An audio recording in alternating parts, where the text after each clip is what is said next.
What's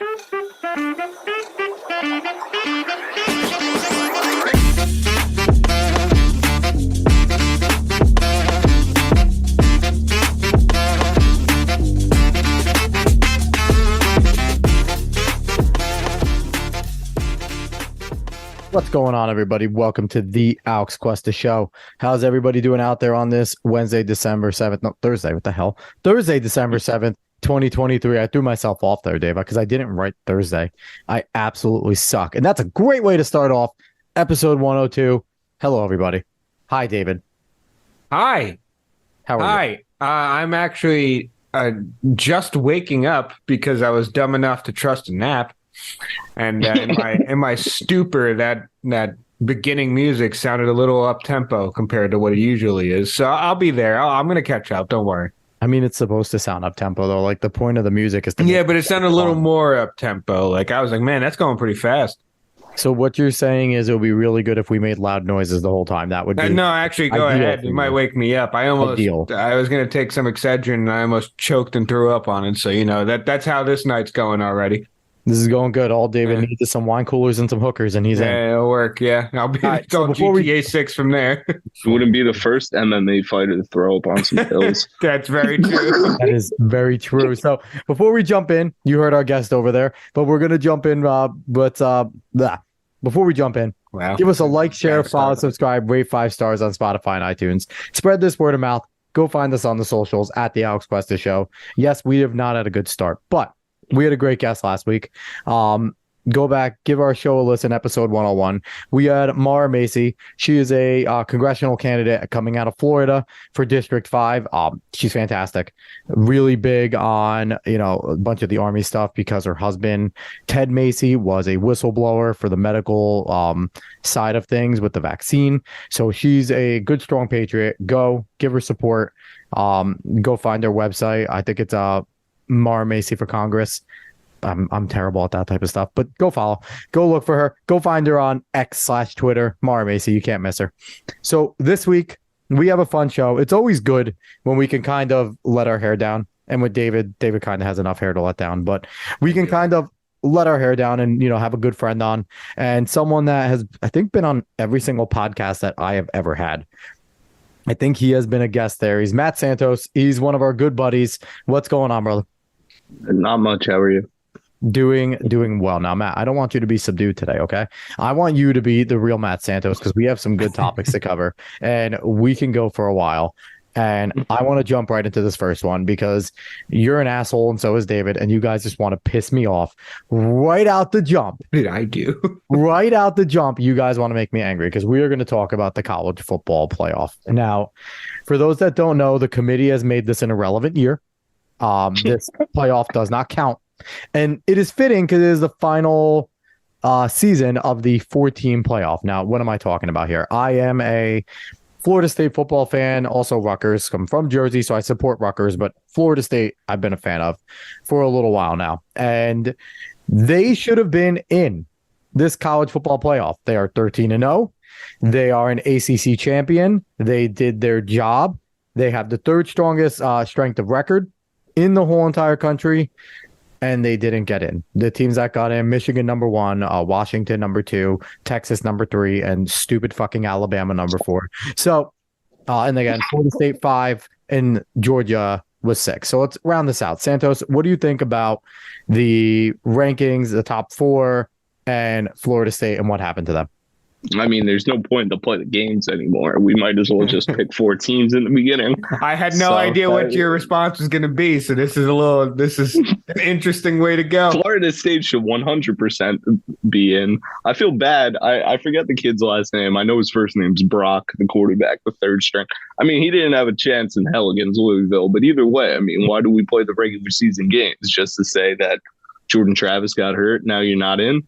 I mean, and I don't think it's fucking Alabama. I think it's fucking Texas got in my opinion. Brock Glenn, just want to let you know. Yeah, Brock Glenn. That's his last name. 2 first names. Can't trust a quarterback. You can't actually. That's but you know what, though? With Texas, at least Texas won their they won their conference and they came on and they have the head-to-head over Alabama, right? So if you're going to leave anybody out, you're going to leave Bama because they have a loss to a team in the playoff. Yeah, but they also have the best win in the country. Let's argue that. Okay, so here's the thing. We can argue that because it could be the best win in the country, but Georgia right before that won 29 in a row. So by that metric, Georgia should still get in because they have a loss, just like Alabama has their blip loss to Texas. Georgia has their blip loss to Bama, but they were the best team for the past 3 years. But Georgia didn't play anybody. They played in the SEC East. They played Missouri. Who did Alabama play? LSU that good? They're not. Who the hell did Alabama play this year? Hey, Ole Miss. Oh my God, Ole Miss. Oh, scary Ole Miss. Texas A&M. Jimbo got fired. Auburn. Then they almost lost to Auburn. They almost lost their 2 games before this one. They almost lost. And Auburn's terrible. Auburn's terrible. And let's talk a little bit about the Seminoles, right? Because Jordan Travis getting hurt was literally the explanation, basically, that the committee president, whatever the hell he is, I don't even know the guy's name. It's some stupid name. But that he gave, basically Jordan Travis getting hurt and the competition. Isn't it a bigger feat to go into play against your bitter rival Florida with your backup, who didn't have a great game, beat them, and then him get hurt, and then have your third stringer play like dog shit, your running game take over, and beat a Louisville team that is pretty damn good, 10-2. It's not like they're a bad team.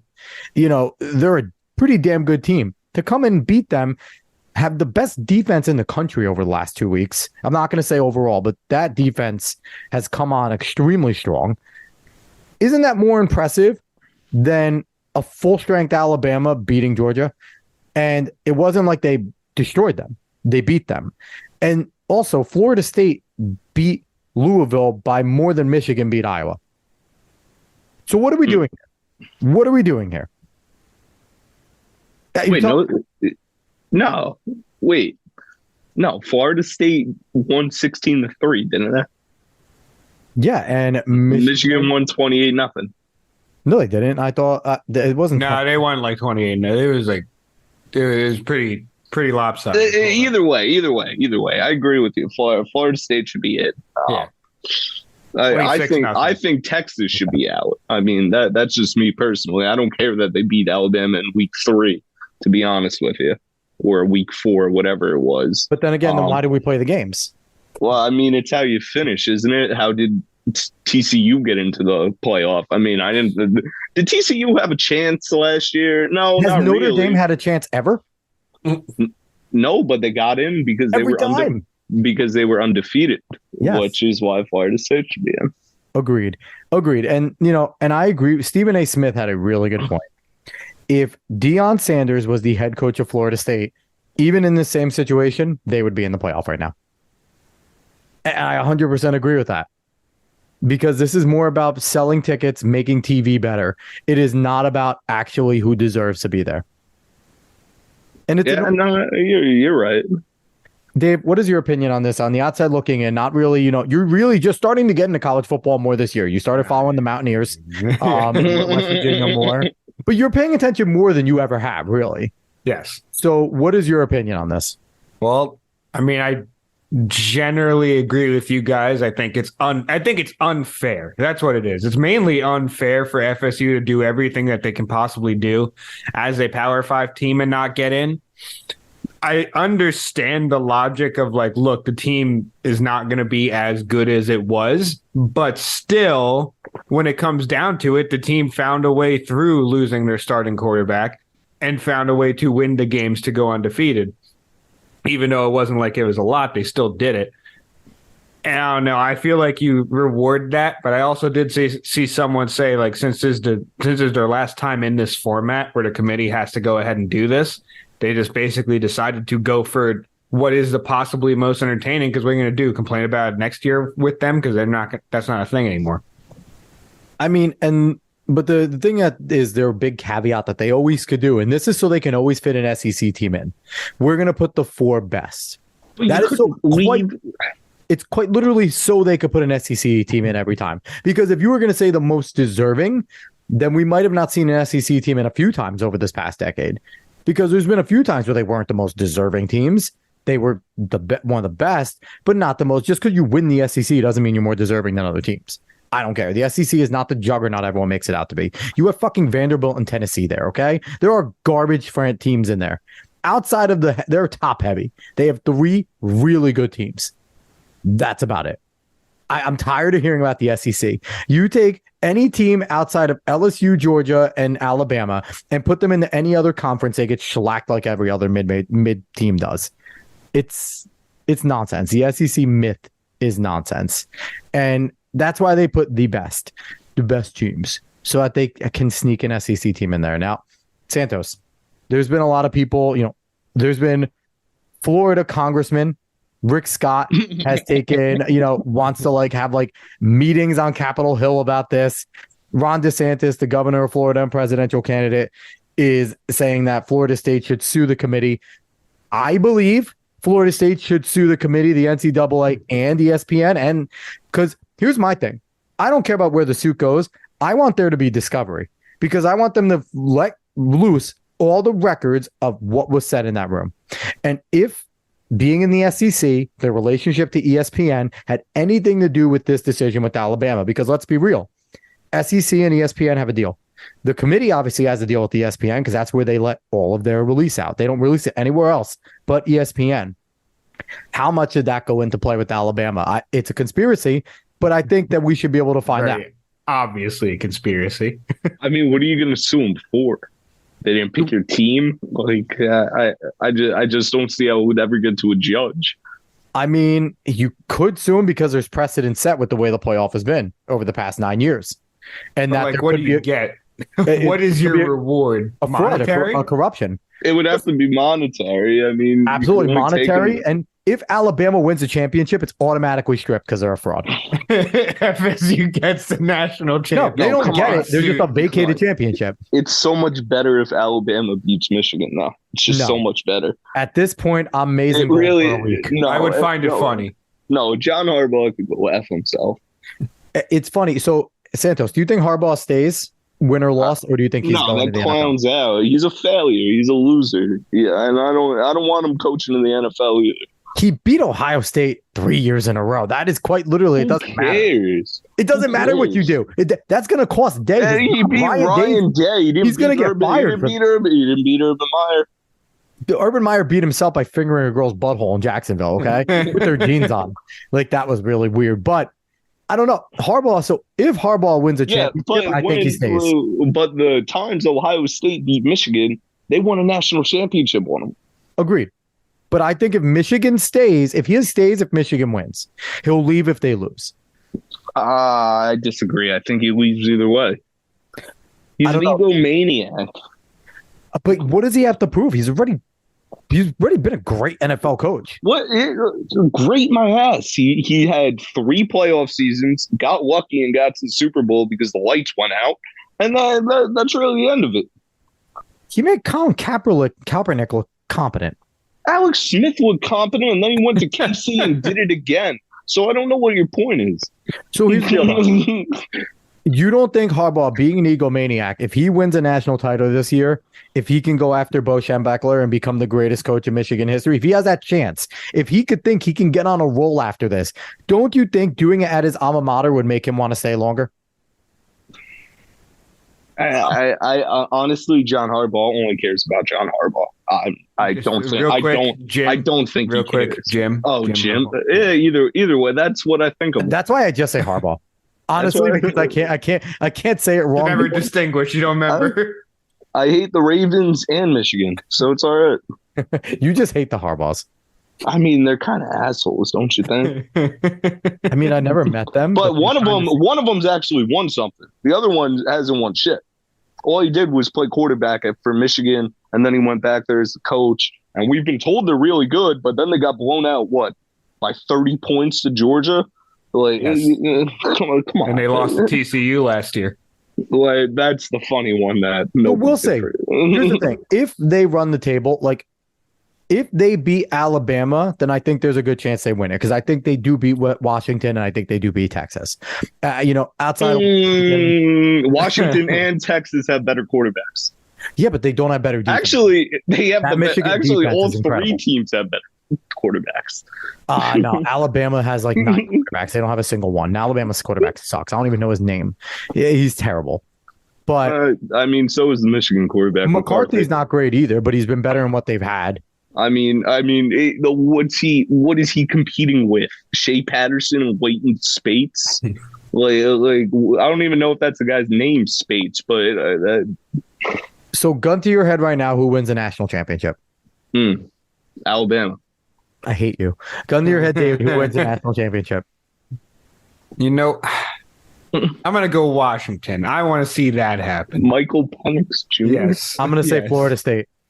Because they're going to win in Discovery. Because they're going to win. They're going to win. They're going to win in the court of law. And Alabama's going to win the title, and it's going to be vacated. So Florida State's going to win. That was one of the best things I saw about tweeting about this is Big Cat saying, you know what, this is good for Florida State fans. They don't have to watch themselves get destroyed, and they can claim that they were national champions because of being left out. Outside of Michigan, not a single team there scares me with the current roster that they have, even with Rodemaker, because that defense would disrupt and destroy anybody. They have the best secondary in the country right now. Their corners are incredible. And right now, Verse has been averaging 3.5 sacks a game the last 3 games. They have a disruptive and dominant defense, and their running game is one of the best in the country. So none of those teams scare me. I think Florida State makes it to the championship, even with this current group. I think they match up very well against Washington. They match up very well against Texas. Michigan and Bama are the only teams that give me any trouble, but fuck Bama. They wouldn't be there. I still think Texas shouldn't be there. I mean, there's a chance to say that, I guess. But honestly, I just don't want the SEC. I don't care that they beat Alabama. I really don't. Alabama beat Georgia. Did Texas beat Georgia? No. It's not the associated property. So let's talk really quick about next year. It expands to the 12 team, right? And while that sounds better, right? But it sounds better in practice, right? 12 teams. They're going to have 6 conference champions be automatic. Which conference is number 1? Like they haven't laid that out yet. Like obviously Big 10, ACC, Big 12, and SEC. The Pac-12 doesn't exist. There's 2 teams left after next year. There's Washington State and Oregon State. So unless you're giving one of those 2 an automatic bid, I don't know what they're going to do. And then there is the group of 5. Which 2 out of the group of 5 are you taking? The AAC seems to be the more likely choice, right? Because they have the more competitive teams. What are the other 4 conferences? Like, who's going to get rewarded, number 1? And number 2, I was thinking about it. There's probably 12 teams in the country right now, 12 legacy teams, that if they go undefeated or have 1 loss, are almost guaranteed to get in. You think about it, just look at the teams there now. You have, so Ohio State, Michigan, they're definitely in. If they go 12-1 or 13-0, they're in 100%. Alabama, LSU, and Georgia, that's 5 already. They're definitely in. Oklahoma, if they do their part. Texas, if they do their part. And then you have your outskirts like your Florida State, your Clemson. They do what they're supposed to do. So that's already 9 slots basically taken up every single year that if they do their job and go 1 loss at most, they're going to get in. And you forgot James Madison. James Madison. Yeah, you forget James Madison. You could throw Penn State in there as like an outlier team. You could throw Oregon in there as an outlier team. And if Washington keeps going, there's basically 12 teams already. If they go 1 loss, they're basically going to be in. The committee's not going to not put them in out of legacy.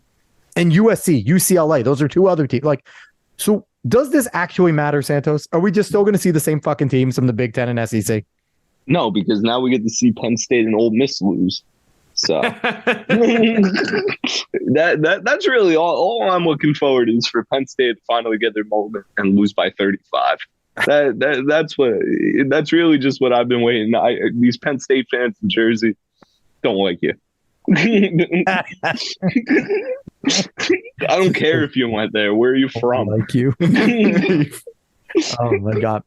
So does this give Rutgers a chance to ever get in? I mean, if you think about it, when they were ranked number 3 with this format, they would have been in. They only had 1 loss. My biggest issue with Rutgers, I complained about this with David, and we're going off on a tangent this year. Greg Schiano coached like a fucking asshole this year because he saw 6 winnable games early in the year and said, "Screw it, I want to get to a bowl." and did not care about how they won them. And in turn, gave them no chance whatsoever later in the year when they played real competition. Because in the winnable games, Gavin Wimsatt, I think, maybe threw the ball 20 times a game. And then knowing he was going to have to throw it 30 plus times a game against your big teams, all of a sudden people are killing the kid because now he's not playing well in those big games. Wouldn't you have him throw 30 plus times a game in the cream puff games that you're going to win just so his arm and his ready to do this, or at least has a better chance against these bigger teams? I don't know. That kind of pissed me off early in the year. Did you watch any of the games, Santos? I watched some of them. I mean, maybe Shiano, that's just how he is, though. It's about winning. It's not really about development or anything like that. I personally think they got to get rid of him, to be honest with you. But who else wants to go to Rutgers? Like, I don't know. That's the problem. Like, Shiano's the best they're going to get right now. Probably. You need a recruiting. What about Belichick? David's conspiracy about Belichick going to the Jets might be real. He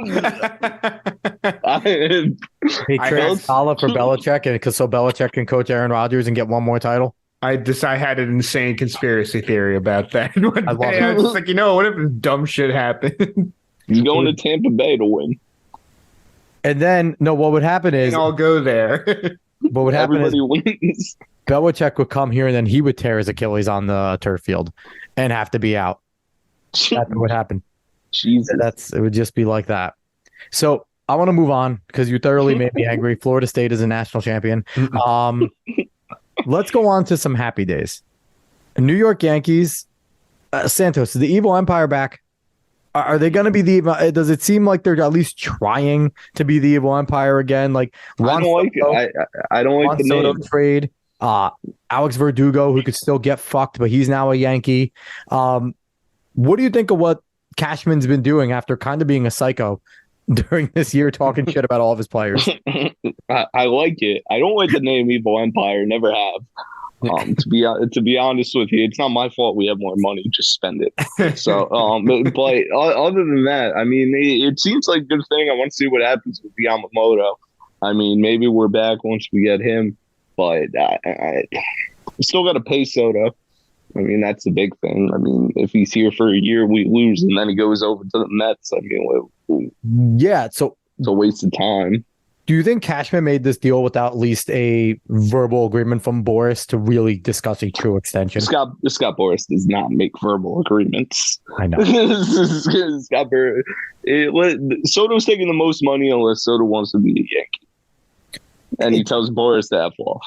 It drives me nuts to think that they did this deal for a 1-year player with 2 pitchers. We have 2 pitchers right now. Quite literally. We have Garrett Cole and we have Nestor healthy. Because I don't count Rodon, whatever his name is. He's Rodon.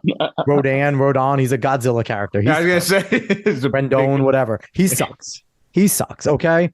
We have 2 pitchers. Yamamoto will make 3. We need some more arms. Who else should they go after arm-wise? Jack Flaherty from Cardinals. I mean, low risk, high reward. Kind of like Severino, though. Might be a little annoying, but I mean, that's the only dart throw I would really take. I mean, well, now there's no Michael King. Kind of got to piece it together. I mean, I don't know what they're going to do. I'd like to see Flaherty. Need Yamamoto, Rodon. See what happens. But, it'll come together. I'm more concerned about if we're going to put runs up. I mean, Soto's nice, but how many games is Dominguez going to play? Is Judge going to be healthy? What are we doing with Stanton? I don't want Rizzo at first base. He's washed. Honestly, I don't like Volpe. I don't think he's that great. It's a joke he won a Golden Glove. If I was a 10-year All-Star and Anthony Volpe, or a 10-year veteran and Anthony Volpe won the Golden Glove, I'd be pissed. Outside of his errors, though, he statistically did deserve it. Hold up, but you can't say he's been here for a cup of coffee. He makes like 20 errors, and the guy wins the award. Why? It makes no sense. Marcus Semien makes like 30 errors, but he's a much better player. I don't think anybody's going to. It's the value of pinstripes. Imagine someone's like a sniper. It's like outside of his missed shots, he's really a marksman. Like, he can't be saying that. I honestly do not know how he won the award. I don't. It's honestly a heist. I don't know how he won it. I have no idea. I have no idea. Yeah, so the Yankees are an interesting case. So I'm looking at it too, and I'm agreeing with you because DJ LeMahieu seems broken to me as a hitter. They tried to turn one of the best hitters in the MLB into a power hitter, and he hasn't been able to come back since. He's not that single hitter that he used to be, that single double guy. Volpe, I think Volpe came on strong and fine last year. We'll see if the second year slump occurs, if we have the Glaber slump. But he came on well. He finished a lot stronger than he started, both defensively and offensively. So I'm going to give that kid a chance. As much as I absolutely hate Verdugo, he was a good move, especially in Yankee Stadium. I don't think he's going to be bad. You're shaking your head. You think Verdugo is going to suck? I don't want Yankee haters on the Yankees. I hate the guy too, but in terms of what he can bring, he's a good player. I just hate the guy. What you gonna do? Argue with fans in the outfield again? Act like he has to be held back? Dude's an asshole. I mean, why do we want? Are we gonna get straw from the Indians while we're at it? What are we doing? Just let him hit a short porch home run and then run to that short porch and argue with the fan that caught it. I don't care as long as he's hitting home runs. Okay. I'm curious what Austin Wells does because, Wells has the ability to be an everyday guy, but we got to see because I wasn't huge on what he brought last year at the end of the year. I like Spencer Jones. I think Spencer Jones is going to eventually become a guy. Like you said, Dominguez, how much is he going to play? Eventually, you got to look at that outfield. And, Dominguez and Jones, you got to find places for both of those guys. And right now, it's a crowded outfield. Are we going to eventually move? Put Judge at first. Let Judge. They're not going to do it. They're not. But that would be my ideal thing to kind of fit these young guys out there and get Rizzo maybe, I don't know, gone. I don't know. And I don't know. Used to be.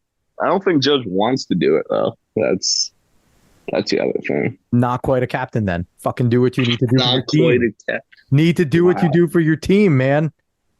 Like, just like Jeter told A-Rod to kick rocks, he's not playing.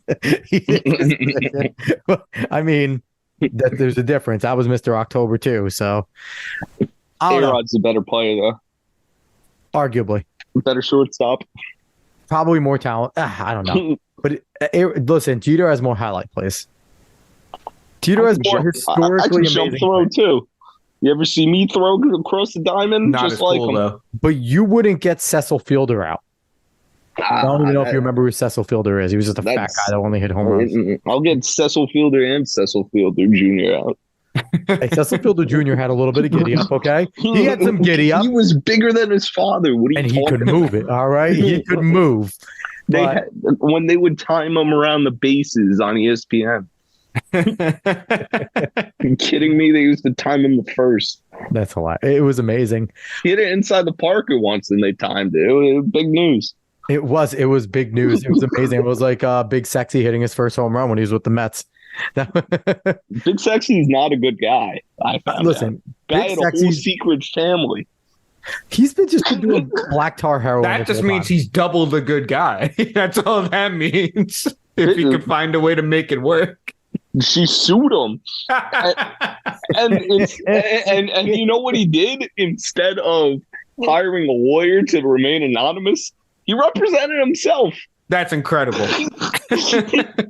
He's an American hero, and he's not even American. They asked his wife about it, and she said she's known about it for a long time, but this is a private thing, and she doesn't want to talk about it. That's a good woman right there. Oh my God, that's a great woman. And not even that. In her eyes, she's like, it gets him out of my hair. I learned this all on Wikipedia about a week ago.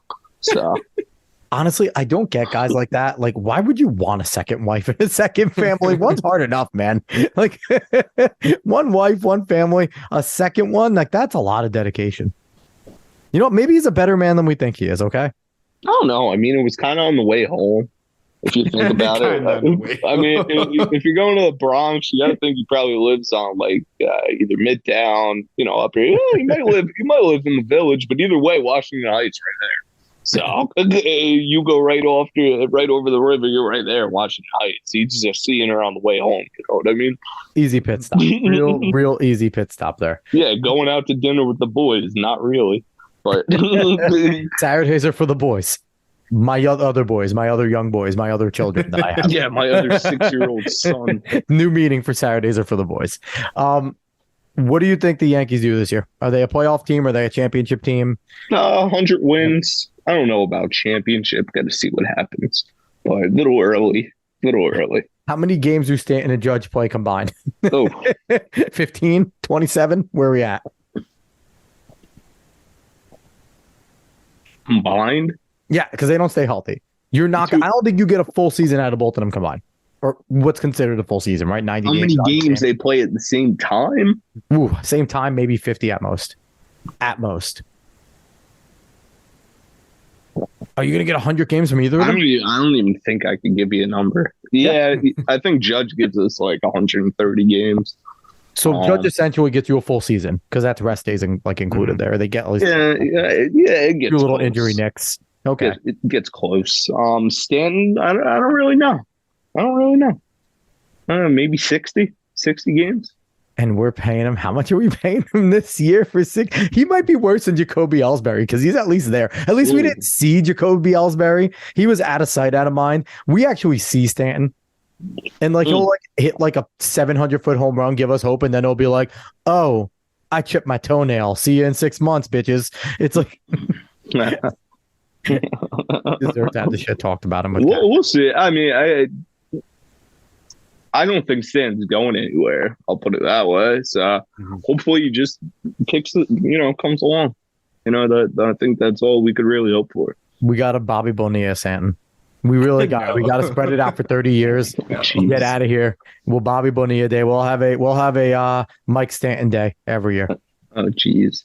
Until he plays a full season, I'm not calling him Giancarlo. He's Mike until he plays a full season. That's a random reason to. I don't think I'm pretty sure nobody calls him Giancarlo in this family. No, they all call him Mike. It's just random. He's like, I got what no, seriously, he was Mike Stanton coming into the league. Now it was a little confusing because there was the pitcher Mike Stanton and then there was him. And then he was a solid power hitter as a kid. And then I think they did, I was reading this. They went to another country to go and play games because baseball's international. And when he went there, he's like, "Oh, I connected with my heritage and I want to be named Giancarlo." I think is heritage. Isn't he black? I don't know what he is. But I think isn't Giancarlo his middle name? I don't even think it's his first name. I don't know. And his whole family calls him Mikey. It's so ridiculous. And he's just going by Giancarlo. No, he's Mike Stanton. I'm sorry. You are Mike Stanton to the real world. So, and I'll call him Giancarlo if he plays 130 games. I will call him that and he hasn't done that yet. So Mike Stanton it is. All right. So we're going to jump into some NFL stuff. And it's not what anyone thinks, because if anyone knows, David and I are Jets fans. Matt is a Jets fan that hates the Jets more than most Jet fans. But I don't like other Jets fans. Matt's the only Jets fan that's right. If anybody knows that, Matt is always right about the Jets. But it's more certain Jets fans are wrong. See, Matt is not a super optimistic guy when it comes to his sports teams in general. He cannot find a reason to be optimistic about anything Jets, and I can't blame him. What are you optimistic about now, bud? What am I optimistic about? Potentially Marvin Harrison Jr., okay? You got to find a silver lining in every situation, Matt. Got to find that silver lining. But I want to talk about... Garrett Wilson drops the ball too much. But different discussion for a different day. Honestly, if I'm Garrett Wilson, I'm fucking volleyballing the ball every time it comes at me. I don't want to get hit because there's no reason to play right now, okay? I am going to spike every ball that comes at me. This is not why am I going to take a hit? Why am I going to take a hit? He already does. To a tune of he's going to get 1,000 yards this year not catching the ball. Good job. But another discussion, because if I'm Garrett Wilson and Breece Hall, if JD even looks at my agent and says, think about potential extension, I'm going to say, fuck off. Why am I going to stay here if I'm either of those guys? I digress. We're going to go on the other side. We're going to go into the losers of the Snoopy Bowl, the Giants. But right now, Listen, they might be winning games, but they're the ultimate losers because they're losing draft capital. But their quarterback right now is really interesting. And no, we're not talking about another failed Duke product in Daniel Jones. You think the Giants would have learned from Dan Brown? They didn't. Duke products are not good quarterbacks anyway. But they have a Jersey boy. Where did he go before? I know he was at Syracuse for a year or UConn, one of them. He was one small school. He's a quarterback for a year there. He did 4 years somewhere else. But Tommy DeVito, taking the world by storm. And as in taking the world, I mean, WFAN likes to talk about him a little bit. But but for all jokes aside, ESPN does too a little ESPN, bit. The kid has charisma. I like that he's doing the whole entire Italian hand, making that his thing. The Giants like put that emoji in there. But I got to say, the kid could play decently. He's not a starter in the NFL, but he is a solid backup. And similar to Sam Howell, he just fucking throws the ball, man. he does what we haven't seen as Jet fans, a single quarterback outside of Ryan Fitzpatrick do in the last 10 years as Jet fans. DeVito just throws the ball, and he's making Giants offense exciting. Hyatt, who everyone thought was going to be a good receiver, had like 3 touchdowns last week. It was beautiful. First 100-yard game with Tommy DeVito. Exactly. So what do you think of Tommy DeVito, the NJ boy? Giants are rooting draft capital for some excitement, but what do you think? My favorite thing about Tommy DeVito is he knows he has nothing to lose. This guy, nothing bothers him. He just goes out there. He doesn't give a shit how it turns out. He couldn't care less. He's Tommy fucking Cutlets. The exact attitude he needs to have. So, I mean, he's been. It's unbelievable. It's just. You see how much they like him too. You see Saquon on the sideline cheering for him. Don Bosco kid from Cedar Grove, New Jersey. Yep. Not the biggest fan of that area. Not just putting it out there. A little bit of traffic. Not ideal. I mean, it's not exactly the Taj Mahal, but either way, New Jersey kid. It's I like him. How about you, Dave? I'm okay with him. I really haven't watched much Giants football since he's been in and since he played against the Jets and they wouldn't let him pass because they hate him that game. But I've seen some of the highlights and he looks like he's fun. It reminds me of like Lynn Sanity, Matt Flynn type of stuff. And that's what it reminds me of. I don't Mike know. White. Yes, yeah. I don't think it'll have staying power, except he might not get speared like Mike White did by Matt Milano.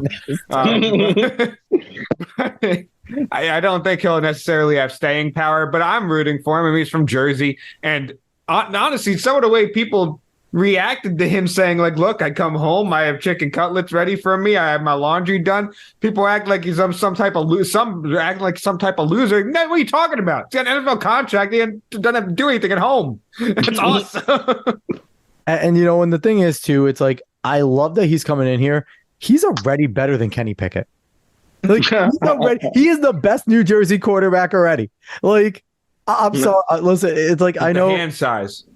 It's all about the hand size. It's the hand but size. he's already the best New Jersey product quarterback in the league right now. And for me, it looks at it, it's the difference in coaching, right? And I don't judge him off that Jets game. He had to come in cold, right? Taylor was supposed to play. He came in cold. You're going against the Jets defense, best secondary in the NFL by a long shot. Well, no, I'm not blaming him. I'm more blaming the fact that just refused to let him throw beyond the line of scrimmage. Could he though? Like, even if they wanted to design it that way, there was probably nothing down there outside of just like they gave themselves no chance to win. I mean, Dable didn't even try. He didn't try. Dable didn't try. I mean, but would you trust this kid against the Jets? I know you have nothing to lose, but you don't want to lose to the Jets by 30 points, right? And you would. He would throw 4 pick sixes and it would be useless, right? So I would rather play it safe and let's watch Zach Wilson throw some pick sixes. Like that's what they were going for. Who was going to throw the most pick sixes was going to like win that or lose that game. And Giants still should have won that game, probably. Absolutely. No, they still should have 100%. The Jets did it. There was no reason that when Zach Wilson gets sacked under 2 minutes and 4th down at like the 30, that the Jets end up winning that game. There was no reason for it. I turned that game off. I think it was 27. He gets sacked with like a minute 40 left. Somehow they got the fucking ball back. 24 seconds. I turned the game off. I turned the game off. Like, I was like, this is useless. I was pissed. I had no, like, I was so mad. And then all of a sudden I get like an update on my phone that the Jets won. I'm like, excuse me? What? Why? I was more just like, why? Why It's a did the crazy Jets win? game. Oh my God. So are we all in agreement that Tommy Cutlets, I like him? That he's I like him. Cool guy. Yeah, we like him. next Jets Yeah. quarterback? I don't know about next Jets quarterback, but he's a cool guy. He's playing with house money. So Yeah, that's true. If you're the Jets, do you draft a quarterback this year in the second round? We don't have a second rounder. Do you get into the second round I was draft? going to say we don't have a second. no, you wait a year for Shadur. That's interesting. Now, here's the question. Is Shador going to be alive? Are they going to get him a line? Are they going to get him a defense? The transfer portal is going to be absolutely ridiculous because they have like one top recruit. It's going to be ridiculous. I think that they're going to get a lot of guys, but it's like what we saw from Shadur Sanders this year is he is really talented. He's a very good quarterback. Travis Hunter is very good, but it doesn't matter if you can't get the ball. If you have to get the ball out under a second every fucking time, and if you have to score 50 points a game to win every game because your defense is quite literally Colorado's defense is the worst in the country. Defense can't shoot its way out of a paper bag. No. I mean, it's terrible. So It's sad. So I'm hoping 12-team playoff though. 12-team playoff. Yeah, you can make it. Aren't they in the SEC or something next year? No, they're in the Big 12. Colorado joined the Big 12. Yeah, they rejoined it after they left it. Yeah, stupid. Colorado, didn't they? They only left it like 10 years ago. Yeah, it's not that long ago. Then again, no, I don't think anybody thought that the Pac-10, now the Pac-12, would have just been like everyone there with an actually obnoxious amount of history. Like that to me is the crazy part, that you're Stanford, USC, UCLA, all of these teams that have like legitimate history there are out. But there is some cool things. Literally their best season ever. Yeah. Was their last. Yeah, honestly. This was maybe no Oregon. outside of the Oregon years with Mariota and stuff like that, and some of the Oregon teams were really good. This is the most overrated Oregon team ever. Bo Nix, God bless whatever NFL team drafts him because he's a loser. Bo Nix is not going to get drafted. I'm convinced he's not going to get drafted. He'll get a late draft. He'll get a late round. He'll get drafted. How's he going to get drafted at 33? He'll get a late round. Wilder. Because Michael Penix is just as old. Listen, Brandon Whedon actually was good in college. Bo Nix is not very good. He just has a lot of talent on him. Putting up the numbers, I don't know what to tell you. He's gonna get a late round draft pick. Bo Nix is getting drafted. He's getting 100%. An AARP card his first year he gets in the league. How do you draft him? Like he's not like he's the boat. Like the boat deserved to be drafted because the boat was the man. But I don't know. That's who the Jets need. The Jets need to go get the boat. Where is he right now? Probably ripping cigs, smoking. Hanging out with Jay Cutler, ripping some cigs, being the boat. Ripping cigs, working construction. What's Barstool doing? Why haven't they hired that guy yet? Like, honestly, Barstool wants to become transcendent. You hire the boat, you give him a show. They said to him, "What do you usually do when you wake up?" He said, piss. He's the best. He's the greatest. Love that guy. But and he has like a 10 talking to him too. And he's just like, I usually take a piss first. Hey, listen, he doesn't care. That's a guy that's been around 10s. You can tell. Yeah. He's been around 10s. He doesn't care. I mean, he's no Sam Bradford in terms of stealing money from the NFL. No one is a better thief. Sam Bradford and Ryan Fitzpatrick are the two greatest thieves in the NFL history. Bradford is heads and above over Ryan Fitzpatrick. Bradford didn't play a full season. He never did. And the guy, I think, what did he make? Like $120 million? He made a lot of money. It was a lot of money. But at the same time, Ryan Fitzpatrick made sure to play one good season a year. Hey. Get like 40 mil, 50 but mil. At least he gave you good season. And then just decide to be like, I tried, guys. And that was everywhere Ryan Fitzpatrick went. Oh, man. But, okay, I want to jump into our last topic here. Complete switch off, not sports related. We are going to talk about our world traveler of the group here, Mat Santos. You like to go to Portugal. You like to travel places. Where else? Have you been anywhere else besides Portugal? I've been to Greece, Spain, France, and Mexico. So why do you like being a socialist? um, I don't know. I just like to see what these other countries have to offer. David didn't expect that one. Should have. So, but no, really. So you've been around a lot of the EU countries and things like that. What is it? Because, here in America, we just think of everything as like it's the West. It's the Western culture, and we have a lot of like similarities. Obviously, there are a lot of similarities between Western countries and Western cultures, in terms of like, I guess, philosophy of how we live our lives, right? With like freedoms and things like that. But what has it been like going over to a lot of other Western countries and things like that, and seeing how they live and the way that they do things compared to what we have here? I would say it's a lot more laid back. In America, people are very concerned about work. Not to say that they're not concerned in Portugal, but I feel like, well, even in Portugal, they have laws in place where, they legally cannot message you after your shift ends or your work day of work ends. It's illegal to message them. So I mean, there's more emphasis on, I guess, a work-life balance. I mean, but that's a minute thing. I guess the bigger appeal to me is that, I don't know, it's just you can walk around. It's very leisureful. I could go to a cafe.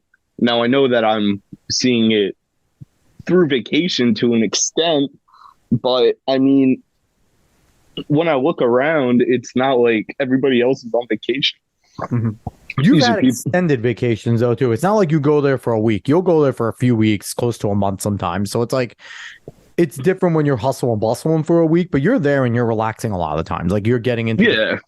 Now, do you think you have a different perspective coming at it from like a Northeastern American? Because we're fucking crazy in the Northeast. Like we do we're always moving quick. And like the South is famously slower. Very good point. Midwest is famously slower. Even the West Coast is much more chill. Like in the Northeast, I don't think there's a place in the world, maybe outside of like Tokyo or like Beijing, that like is as quick as we are. So do you think kind of having that lens kind of gives you a different perspective? Because I mean, I teach students how to drive and I just tell them everyone in the Northeast is late. That's why they're all assholes at driving. That's pretty good. No, I don't think the hustle and bustle has anything to do with it, because I think if I lived somewhere else, I would be bored, to be quite honest with you. Or in California, I feel like I would just want to pull my hair out. But if they allow you to, the government has to give you permission to pull your hair out. California. Basically, though, I mean, living in the Northeast, I would say it's probably the most diverse area in the country by far, not even close. I mean, if you want to talk about El Paso, Texas, I mean, sure, it's integrated, but it's forced diversity. It's not exactly diverse. So, that's my argument there. I mean, we have everything here. So you kind of you're already familiar with how, other cultures work to an extent. I mean, I'm not from Indiana where, my parents are from Indiana. My grandfather's from Indiana. My great grandfather's from Indiana. Yeah. And my great grandfather moved from Tennessee. It's not like that in the East Coast for the most part. I mean, look at you two, look at me. Relatively new to the country in the grand scheme of things. So I think we have more of an appreciation and a respect when we go over there. I feel like when they talk about the not very respectful Americans, sometimes I feel like it has to do with either one of two things: you being rich or you just not being used to it. And I would say that's where the people from Texas, that's where the people from the South, that's where the people from the Midwest all fall. Californians, they're just detached from regular life, so they have no idea. Wherever California goes, it's vacation to them. Mostly SoCal. Northern Cal is a lot more normal because Northern California has weather, at least. It gets cold there. They have rain and shit. California is two very distinct different The places. only normal job in California is being a police officer because you have actual crime to deal with. Yeah, but they're not allowed to do anything. It's almost as good as being like a New York City police officer. You're not actually allowed to do anything. You know what? It's always funny too because I was like talking to like some of my students or whatever, and it dawned on me. We speak American English in the Northeast. We are like the set because if you look at all like businesses, all shows, they have at least some sort of Northeast accent, whether it's Jersey, New York, even Boston. You don't hear a lot of shows like really promoting like a Southern accent as like the normal accent of things or like a Midwest accent. Like we make fun of people like, don't you know? Like that's not real English. Like when we think of American English, you think of your Northeast, your New York, your New Jersey, your PA. Like that is American English. And even California to an extent, they speak very similar to us in a lot of ways. So it's like, I don't know, it's a little bit of a tangent, but I found that interesting. Do you guys agree that like the English we speak here is the English that if you think around the world of American English, it's the way we speak. It's the way people thrive. Like it's the way we are in the Northeast and how we speak here. And Dave, you're not a Northeasterner anymore, but you're being in West Virginia. Do you kind of see that? I'm an Easterner. Yeah, you're kind of. I don't know. West Virginia is like. Do you feel kind like of Eastitioner, I guess. So what do you think in West Virginia? I mean, I would say that I think that's kind of correct in the fact that that's our kind of accent is similar to the ones that you will see on a lot of shows and everything like that. But I do think that if you're like a Japanese, I don't know what they're called, but they love Western culture and they'll dress up as cowboys. So I think those people will not agree with that. No, 100%. They get together, they dress up as cowboys. They're like weeaboos for the fucking West. Reverse talking. Yeah, they have revolvers and everything, and they like play around. And they role play as cowboys. That's actually amazing. Yeah, Germans dress up as dogs too, so you know. Well, yeah, but I would think they would disagree with that. But I think generally you're kind of correct on that. I haven't heard enough accents in America to really say whether or not it's definitely correct, but I think there is some that I don't want to hear ever in my life. So I think we're good on that. I mean, Coach Ogeron was a national treasure. He That's quite literally sounded like the dude from The Waterboy. Like he quite literally, like he brought that to life, and it was so good. I don't know how you can get coached by that man, unless you quite literally live in the South, and that's like a dialect You have to be from Louisiana. You have to, or even like Jameis Winston. There's like, assistant coaches that translated. Jameis Winston isn't a stupid person, but he just sounds like an idiot because of his accent. But it's like every person you talk to, he's like, yeah, he digests a playbook in 3 seconds. Like that takes intelligence. Playbooks are not easy to digest in the NFL. So it's like, it's like the Southern, I don't know. I like you guys in the South. Your accent's weird. I'm sorry. Yeah. It's hard to understand sometimes. I mean, it doesn't matter though. When you go to Europe, they all say that they like the British accent better. So. Every single person likes the British accent better, but they like a specific posh British accent. Yeah, it's not the hard British Southern accent where they sound almost Irish. Like they don't like those. And you know what? I'm sorry, British people. Australian accents are better. I'm sorry. You get a hot Australian girl with a oh my Lanta. With the what? With just everything that comes with a hot Australian woman, okay? Listen, a hot Australian woman is like the every best part of like a hot American blonde with a great Australian accent. Like that I don't think that's what he meant to say, but all right. I mean, you know what? This is a family show, damn it. It's not at all, actually. No. But Matt, I do have a question. Please do not play this around your kids. You know, Alex brought up how you go to many Western countries. Now, I don't know if you ever heard of Lord Miles before. But I think I mentioned him before. I'm not sure I have. Have you ever thought about possibly going to a country, traveling like to Afghanistan or anything? Or to Ukraine? Actually, I have. Okay. And there's somewhere specifically I want to go. Mm-hmm. Where's actually? You want to go to Kabul? No, I don't. No, I don't want to go to Kabul. No, that there's nothing to see there. Listen, if you actually that was want to insensitive. travel, That was insensitive. if you actually want to do something dangerous, I'm pretty sure we can hook you up with Lord Miles. I'm pretty sure Lord Miles always wants people to go with him. You just have to go to he's gone to North Sentinel Island and things No, he has not gone yet. No, where was the one with all the snakes that he almost got killed? I can't remember where it was. I think. Yeah. He went to Snake Island in a giant suit of Old English armor, and the snakes got in his armor, and he almost got bitten by deadly snakes. Jesus Christ! He just goes to dangerous places. Why would he even do that? So his story is, and people that listen to the show before know it, I'll just do a quick synopsis. He is a quite literally old school British adventurer. When COVID went down, he wanted to take a holiday somewhere. The only place he was allowed to go was Afghanistan. So he went. Really? And it just so happened that when he went there is when the Taliban took over. And through just straight up charm, the man made it out alive because he was captured by the Taliban. And now he's friends with the Taliban. He wasn't necessarily captured, but they checkpoint him basically. They checkpointed him. He could have been if he wasn't charming. But then he went back and essentially was held as a guest. A prisoner guest, I want to say. It's not prisoner, but kind of a guest. How long was he gone? 8 months. He was gone 8 months. He was in there for 8 months. And he's friends with the Taliban now. So do you want to go and join Lord Miles and just become a dangerous world traveler with him? I'd rather go to Iran, I think. Okay. I mean...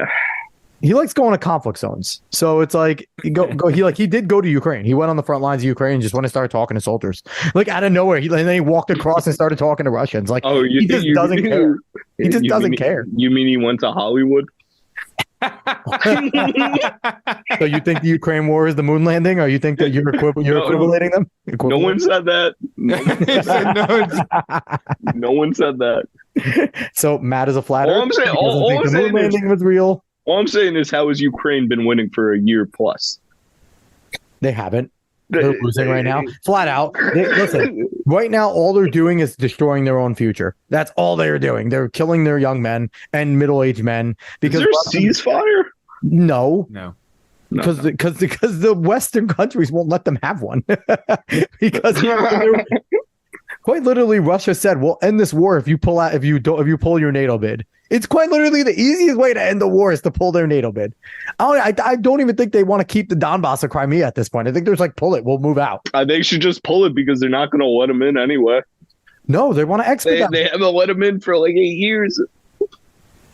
I don't know. All I say is, listen, I'm not a Russian sympathizer. I'm not a big fan of Vladimir Putin. I know that's a non-starter, but still, I'm putting that out there. Look, when we would be pissed if Russia put bases in Mexico, okay? We would absolutely go to war with Russia if they decided to go to Mexico, or even if China, we would go to war with China if they did the Belt and Road Initiative in Mexico. We would tell them to back off, get the fuck out of our sphere. We're going to murder you. And now the West and NATO is pushing up on their border. I can't blame them. I don't think they should have invaded, because I think you shouldn't invade another sovereign nation just out of principle, but I can't blame them for being pissed. You know what country has gotten the shortest end of the stick over the last 13 years? I like this hot take already, where it's coming. Let's hear it. Poland. Poland's based. No. Poland is incredibly based. First, they're like, you have to take these refugees. Poland says no. They said no, you have to. They said okay, 100 Christians. They said no. They said no. That's not how this works. So Poland's like, fine. And now they have to deal with the Ukrainian refugees. Poland's been trying to leave. Poland's trying to shut down their borders. Yep. They can't get anything done because it's basically just them and Italy that agree with each other. Yeah. And even Italy is kind of meh at times. Yeah. But it's Italy messed up the election. They should have won populist. Yes. Well, they tried to a Maloney, but she turned out to be a globalist. Yeah, not great. While I was in Portugal last, there was a major what's it called? The word I'm looking for. A major a scandal for what's it called? Bribing. And the president of the country had to step down, so now they're doing snap elections. Oh, Jesus Christ. We think that we have it bad in this country, and we have turmoil. We are still so much more stable politically than the rest of the world combined. Honestly, January 6th, other countries are looking at it going, that's it, guys? That's your word. Whoever came up with the snap election's an idiot. That's all I have to say. I mean, Do they have to go in like the Jets and the Sharks and just? Is that what they do? They go in and they like dance off, and whoever gets the most votes on the dance off with the snaps gets in as president. You know who came up with the snap election? David Tepper. Didn't work. You're out. I mean, it didn't work. You're gone. You go. Third person in 2 months. Out of here. Listen, I've said it before. I say it again. I am a fan of our two-party system because if you go and you look at like British Parliament, all they need is a vote of no confidence. One, and baby. And then they sit there. How many elections did Boris Johnson have? Because he couldn't get it. He won, I think, 5 times before he can consolidate power. Hey, guys, hint to all of you. They formed 2 parties anyway in those countries, right? Because you have to get a coalition. So you essentially just form 2 parties because you make that coalition and you work together. Don't tear down UKIP. Look, Farage is actually going to come in the Conservative Party and win from within. So, if Farage really does that, Farage quit UKIP when he finally made it. Like, I don't understand him at all. He was like, "Nah, you guys got too far away from what I want. I'm out." That's exactly what it was. He decided that's what it was, and now he's quite literally subverting the Tories and then just pulling all of his into it, and it's just going to be such a massive power that once he gets in there, He's gonna Hitler. So, for lack of a better term, he's gonna Hitler them. They're gonna think that they can control him. I feel like you they're gonna think that they can control him, and he's gonna go feel in like there. You should have found a better term. But I couldn't think because that's exactly what happened with Hitler. They let him in because they thought they could control him, and then he ended up going fucking batshit. Let's move on. Jesus. Let's move on. The guy's hilarious though. Once Britain finally left the EU, and he's talking to the EU, and he's like, "Whoa, who's laughing now?" Oh my God. And meanwhile, the EU is like trying to prop up like credit. 6 bankrupt countries and trying to figure out a way to just like not fold, which the EU is going to fold within the next decade. I'm convinced that they are such a paper tiger. I think the EU is insured. They might have insurance because how do you Russia and China? I mean, no one gets more Russian oil than Germany. That's true. The only place that's the most based there and getting off of this shit is the one I expect the least with Macron in France. They're just like, let's build a nuclear plant in every single town. They have more. When everyone's just like, let's go green, they're like, yup, we're gonna build like 6 more nuclear plants. Get off of oil. Like, yeah, we'll get off oil, but fuck electric too. Nuclear. Like, we are all gonna be going to France for power soon. Like, they are gonna power the world because they're just sitting. But no one likes them. That's also true. Macron. How is I don't like Macron. That's the only policy I like from that guy. Is nuclear plants. He's been towing the line for like 6 years. He's like, he has every single policy of Trudeau except for like 2, and it's the only reason why anyone like is like, okay, you could stay. Like, oh man, yeah. So, where you want to go next, Matt? What's your next trip? Oh, my next trip? Yeah, I'm not really. I want to go to Italy. Never been to Italy. I think that's where I want to go. Maybe back to Greece.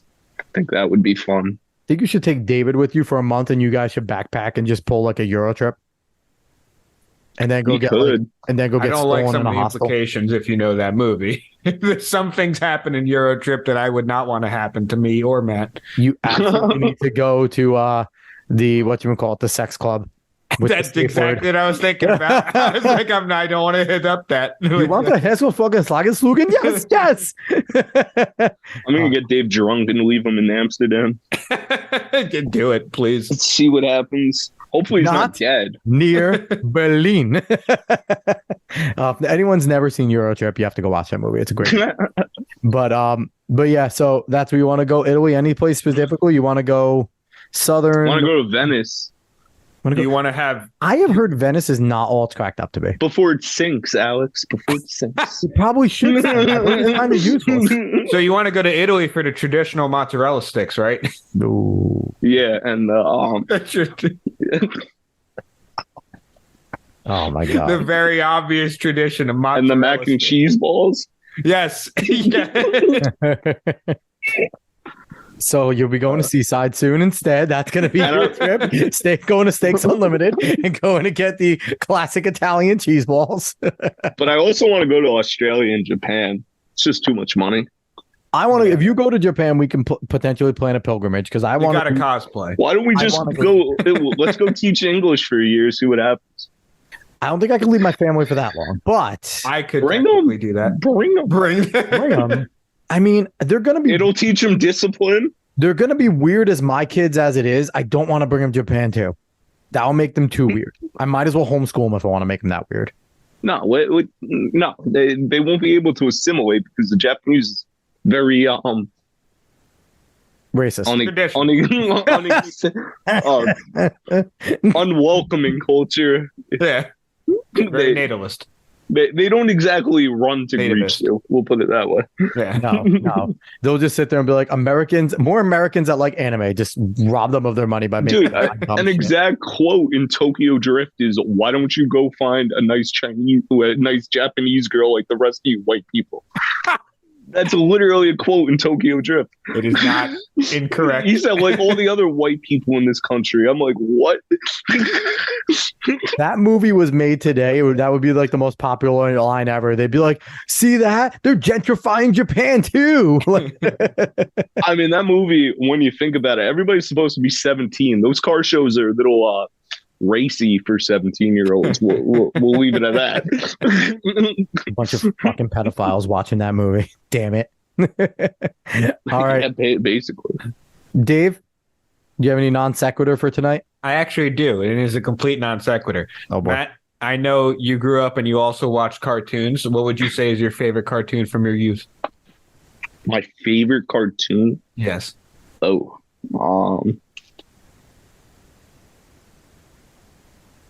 Scooby-Doo. It's a good one. Good one. It's a very good one. One I would not expect to hear, but that's great. David, what are you at? But one of the more distinguished ones where you got to think a little bit, not like wow, it was them. Yeah. I would go probably Courage. I was thinking you either go Courage or Foster's. It would probably have been yours. Courage is definitely mine. Probably followed by like Avatar and a couple other things, but yeah, Courage. I've never watched a full episode of Courage once in my life. Oh, you got to be kidding me! Return the slab. You're killing me. I mean, I feel like if I was your age, it probably would have been like Danny Phantom for me, because Danny Phantom was like really good. But honestly, it's Dragon Ball Z for me. It's like that is my favorite. I was talking cartoon. That is a cartoon. It's an anime. All right, so if you're talking cartoons, it probably like if you're going there, then probably Batman the Animated Series. That's a great one. That was probably my favorite cartoon was Batman the Animated Series or the Spider-Man Animated Series. Those are my two. Yeah, those. I didn't really care for the Star Wars one, but a lot of people liked it. What, Clone Wars and stuff like that? Yeah, Clone Wars. Yeah, I didn't watch Clone Wars until later, but it was fantastic. It was really good. But yeah, growing up, it was definitely like Batman or like those. The Saturday morning had all the Marvel cartoons. David, this was before you were a thing. It was like X-Men, Spider-Man, Iron Man, Hulk, Fantastic Four, Silver Surfer sometimes. Oh, I have one. Arthur, great show. Yes. Not necessarily. I wouldn't consider it a cartoon. Transcends age. Cyberspace, another one, transcends age. Wrong Arthur, I was thinking of. I was thinking, what are you thinking of the one with Russell Brand? The movie? Yeah. I was thinking of something else. My bad. No, but yeah, no, that was a great cartoon actually, and Cyber Chase as well. Cyber Chase. That was PBS. Good. That was PBS cartoons. That was when I was at Nana's house. Coming to the Cyber Chase. Public Broadcasting Service. Hey, they're still doing their thing. My kids still watch a ton of PBS with like Daniel Tiger's Neighborhood and things like that. Mm-hmm. And they still have some solid shows. Cyber Chase is still on it, Dave. That's great. It's still runs. Yeah, it looks really weird though, the new animation. Really weird. It does. I don't like it. Wildcrats is good. Wildcrats teaches them about animals and things like that. It's dope. It's fantastic. They have like animal powers. It's great. All right, Dave, that was a good non sequitur. Santos, always fun to have you around. It always makes for a good show. I got to do a Hitler reference today, so we'll get For canceled. no reason. Like, It makes sense in the way that he's like subverting. I know you and like soaking in. Farage. Yeah, you I love fucked Farage. him He's not over. actually Hitler. I'm not saying. Listen, they call him Hitler anyway, so might as well lean into it, right? Alex Doug McDermott Cuesta. I prefer Doug Dimmadome of the Dimsdale Dimmadome. All right. Anyway, if you like what you heard today, like, share, follow, subscribe, rate 5 stars, Spotify and iTunes. I don't know how. If you liked what you heard today, was kind of a mess, but it was a great show. Spread this word of mouth. Go tell everyone that this is a show that's out of left field, but great and fun. Go find us on the socials at the Alex Cuesta Show. I don't think Matt has anything to promote. You doing anything scandalous? No, not really. My Instagram's at @Santos_. You should start live streaming your adventures when you travel, and just You start should like, a actually. live stream You'd be channel surprised at the people that would probably chime in just to see what's going on. and just give commentary. What you should do is I'm going to give you your live stream. You could just do this all the time. You could just like people watch live stream and just fucking make fun of people as they walk by and just see if you get and like just see what say things under your breath and see if people hear you and just see if people hear you. And then when they hear you, just like be like, whoa, just kidding. That's not a great idea. I think I like it. It's a great idea because you know what? Number one, you're live streaming it so you could see the assault. So you have documentation of the assault, right? And number two, you would get followers because it would be like, all right, what's this dickhead going to say today? And is somebody going to hear him? Are they going to try and mess him up? And then you're in foreign countries as well. So it would be like the whole entire escapade of like, does Italian law actually protect him? Is he screwed over by provoking him? Like, how does this work out? I think that's it. Just call it the street shit talker, and there you go. Yeah, I'll have to look into it, see what happens. I just made you famous. I get 10%. All right, everyone. Right, we'll see. Dave, anything else before we hop out of here? No, I'm good. It was a fun ass show. Good show. Yep. Thank you for having me on. Absolutely. As always, it's a good time. We will be back next week. Pretty sure we have a good show lined up for next week, so I'm excited for it. And we'll be back. So long, everybody.